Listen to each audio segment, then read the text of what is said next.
दीर्घायु मास्टर्स विश्व के सबसे दीर्घायु लोगों का महत्वपूर्ण मार्गदर्शन।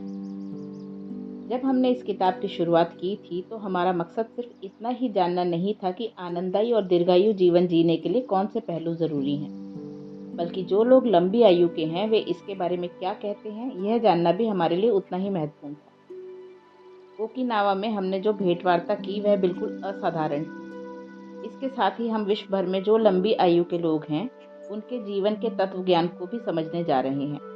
हम ऐसे लोगों के बारे में बात करेंगे जो 110 सुपर सेंटेनारियंस सालों से ज़्यादा समय से जिंदा हैं। सुपर सेंटेनारियंस शब्द का प्रयोग सबसे पहले 1970 में the Guinness book of records के संपादक नोरिस मैकविर्टर ने किया था।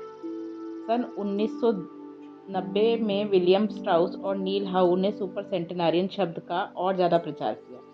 आज की तारीख में विश्व भर में तकरीबन 350 से 500 लोग ऐसे हैं जिनकी उम्र 110 साल से ज़्यादा है।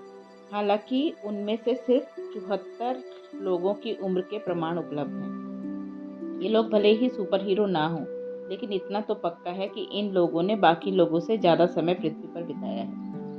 आज जिस प्रकार से विश्व में लोगों की औसत आयु बढ़ रही है, उससे यकीनन सुपर सेंटेनारियंस की संख्या बढ़ने की संभावना है। आइए अब यह समझते हैं कि इन दीर्घायु लोगों का अपने जीवन के प्रति क्या कहना है। मिसाओ ओकावा 117। खाना खाइए, नींद लीजिए और दीर्घायु बनिए। आपको आराम करने की कला सीखनी होगी। जेरेंटोलॉजी रिसर्च ग्रुप के परीक्षण के हिसाब से अप्रैल 2015 तक मिसाओ ओकावा विश्व की सबसे ज़्यादा आयु की महिला के तौर पर जानी जाती थी। जब अस्पताल में उनकी मौत हुई उस वक्त उनकी उम्र 117 वर्ष और 27 दिन थी।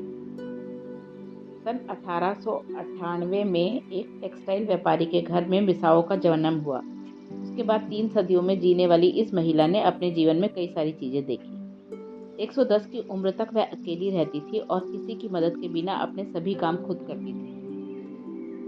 जब लोगों ने उनके रोज़ के कामों के बारे में पूछा तो उन्होंने बताया, सुशी पद्धति से खाना बनाना और नींद लेना।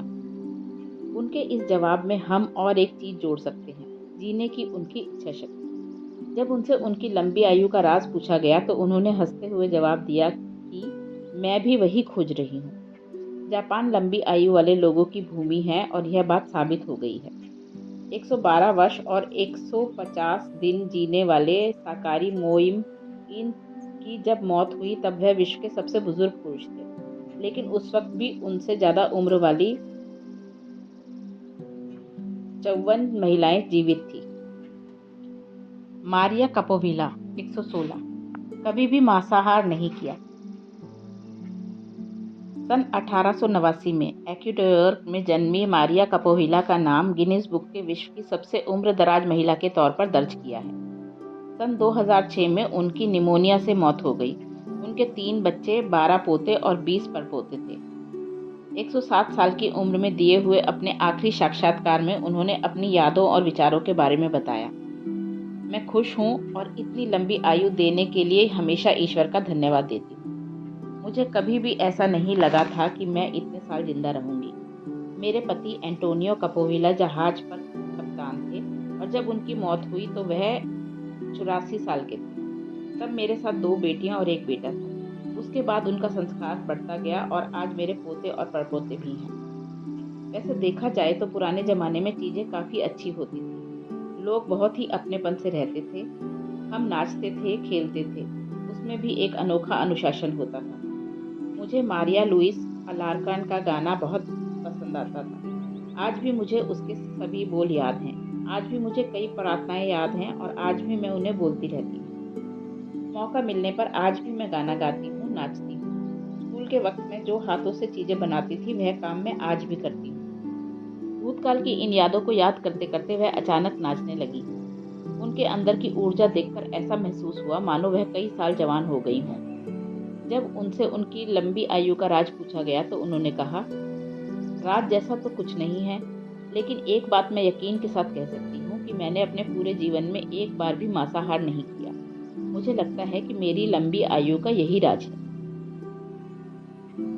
जीने कालमेंट 122 सब अच्छा चल रहा है। सन 1875 में फ्रांस के अर्लेस में जन्मी जीने कालमेंट 4 अगस्त 1995 को विश्व की सबसे बुजुर्ग महिला के तौर पर पहचानी गई। उस वक्त उनकी उम्र 122 वर्ष की थी। एक बार मजाक में उन्होंने बताया था कि मैंने मैथुसेलाह से 161 साल जिए हुए कुलपिता के तौर पर जाने जाते हैं स्पर्धा की है। जीने ने अपने जीवन में कई रिकॉर्ड ब्रेक किए। जीवन के आखिरी पल तक वह स्वस्थ और आनंदित रही। 100 की उम्र तक वह साइकिल चलाती थी। 110 साल तक वह अकेले ही रहती थी। घर में छोटी सी आग लगने की वजह से सुरक्षा के हिसाब से उन्हें केयर सेंटर जाना पड़ा। जब मोतियाबिंद की तकलीफ की वजह से उन्हें ठीक से दिखना बंद हुआ तो सिगरेट होठों तक लेकर जाना कठिन हुआ। इस वजह से उन्होंने 120 की उम्र में सिगरेट पीना छोड़ दिया। शायद उनकी लंबी आयु का राज उनकी स्फूर्ति भरे अंदाज में होगा, जोश भरे मिजाज में होगा। 120 की उम्र में उन्होंने कहा था, मुझे ठीक से दिखाई नहीं देता, सुनने में भी तकलीफ होती है, मेरा स्वास्थ्य भी ठीक नहीं रहता, लेकिन बाकी सब ठीक है। Walter browning. 115। अगर आपने अपने मन और शरीर को सक्रिय रखा तो आप यकीनन लंबी उम्र तक जिएंगे। सन 1896 में मिनेसोटा में जन्मे वॉल्टर ब्राउनिंग ने अपने जीवन में 3 सदियां देखी। मोंटाना में सन 2011 में उनकी कुदरती मौत हो गई। उनकी 2 पत्नियां थीं और उन्होंने 55 साल रेलवे में सेवा की। 76 साल की उम्र में वह मोंटाना से रिटायर हुए और जीवन के आखिरी पल तक काम करते रहे। वह अमेरिका में जन्मे दूसरे सबसे लंबी आयु के इंसान के तौर पर जाने जाते थे। उन्होंने अपने आखिरी दिनों में काफ़ी साक्षात्कार दिए। वह अपनी लंबी आयु का श्रेय अपनी कुछ आदतों को देते थे। जब तक शरीर साथ देता हो तब तक काम करते रहना और दिन में सिर्फ 2 बार भोजन करना, इन दोनों बातों का वह ज़्यादा महत्व देते थे। 112 वर्ष की आयु में उन्होंने बताया था कि अगर आपने अपने मन और शरीर को सक्रिय रखा तो आप यकीनन लंबी उम्र तक जिएंगे। वह अपने जीवन के आखिरी दिनों तक व्यायाम करते रहते थे। उनकी आदतों में लोगों की मदद करने की आदत भी शामिल थी। विशेष बात तो यह थी कि उन्हें मौत से कभी भी डर नहीं लगता था। सन 2010 में एक मुलाकात में उन्होंने बताया कि हम सभी कभी न कभी तो मरते ही वाले हैं। कुछ लोग मौत से डरते हैं और मौत से डरने की ज़रूरत नहीं है, क्योंकि आपका जन्म हुआ है, इसका अर्थ ही यही है कि आपकी मौत होने ही वाली है। सन 2011 में अपनी मृत्यु के कुछ समय पहले उन्होंने पादरी को बताया था कि मैंने ईश्वर को कहा है कि जीवन में अब इससे अच्छा कुछ होना बाकी नहीं है, इसीलिए मेरे जाने का समय आ चुका है। अलेक्जेंडर इमिच। 111। मैं अभी तक मरा नहीं हूँ।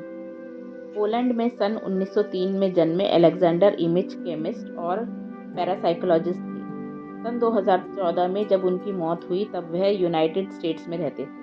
उस वक्त वह विश्व के सबसे ज़्यादा आयु वाले पुरुष थे। इमिच अपनी लंबी आयु का श्रेय व्यसन रहित रहने तथा मद्यपान न करने को देते थे। जब उनका जिक्र विश्व के सबसे ज़्यादा आयु के पुरुष के तौर पर हुआ तो उन्होंने बताया, यह नोबेल पुरस्कार जीतने जैसा महान कार्य बिल्कुल नहीं है। सच बताऊं तो मुझे कभी भी ऐसा नहीं लगा था कि मैं इतनी लंबी आयु तक जी सकता हूँ। मेरी लंबी आयु का राज मैं भी नहीं बता सकता, लेकिन एक बात तो सच है कि मैं अभी तक मरा नहीं हूँ। इकिगाई कलाकार। लंबी आयु का राज सिर्फ सुपर सेंटेनारियंस को ही पता हो ऐसा नहीं है। ऐसे कई सारे लोग हैं जिनका नाम भले ही गिनीज बुक में दर्ज ना हुआ हो, लेकिन उन्होंने अपनी लंबी आयु और ऊर्जा से जीवन का नया अर्थ समझाया है। ये कलाकार रिटायर होने के बाद भी अपनी इकिगाई के हिसाब से जीवन के आखिरी पल तक काम करते रहे। कला फिर चाहे वह किसी भी प्रकार की क्यों ना हो, हमारे जीवन को अर्थ देती है और खुशी के कई पल ला कर देती है। विशेष बात यह है कि ये पल सभी के लिए उपलब्ध होते हैं। होकुसाई 18वीं सदी के मध्य से लेकर 19वीं सदी के मध्य तक 77 साल जिए। वह युकियो ई स्टाइल पद्धति से लकड़ी की वस्तुओं पर छपाई का काम करते थे।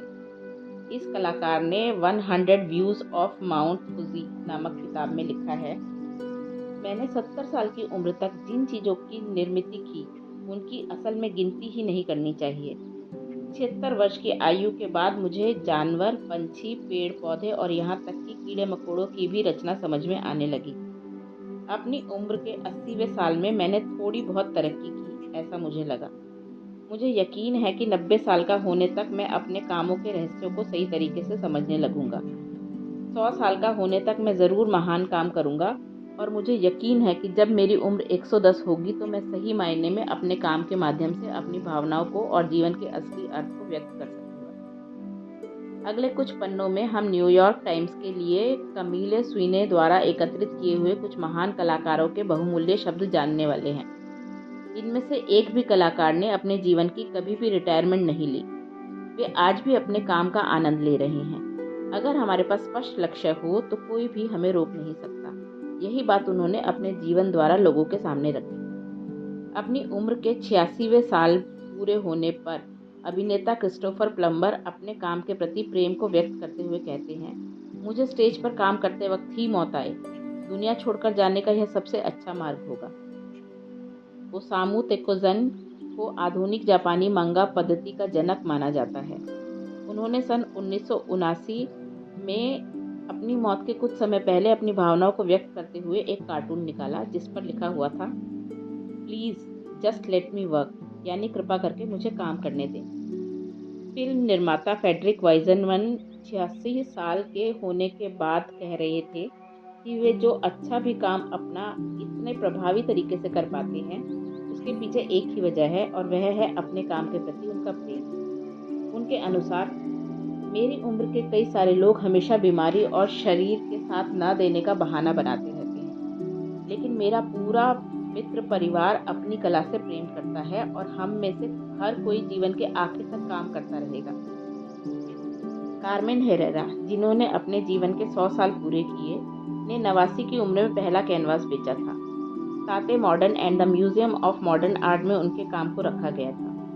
इस अवसर पर जब उनसे उनके भविष्य के बारे में पूछा गया तब उन्होंने बताया, मैं हमेशा अगला काम पूरा करने का विचार करती रहती हूँ। कुछ लोगों को यह मूर्खता लगेगी, लेकिन मैं दिन ब दिन अच्छा काम करने का प्रयास करती रहती हूँ। प्रकृति प्रेमी और लेखक एडवर्ड ओ विल्सन ने एक बार कहा था, मुझे हमेशा ऐसा लगता था कि मेरे पास काफ़ी जानकारी है और मैं किसी भी सवाल का जवाब दे सकता हूँ, लेकिन पिछले 10 सालों में जब से मैं कौन हूँ, हम कहाँ से आए हैं और हमें कहाँ जाना है जैसे विषयों पर पढ़ना शुरू किया है, तब से मुझे महसूस होने लगा है कि मैं कितना कम जानता हूँ।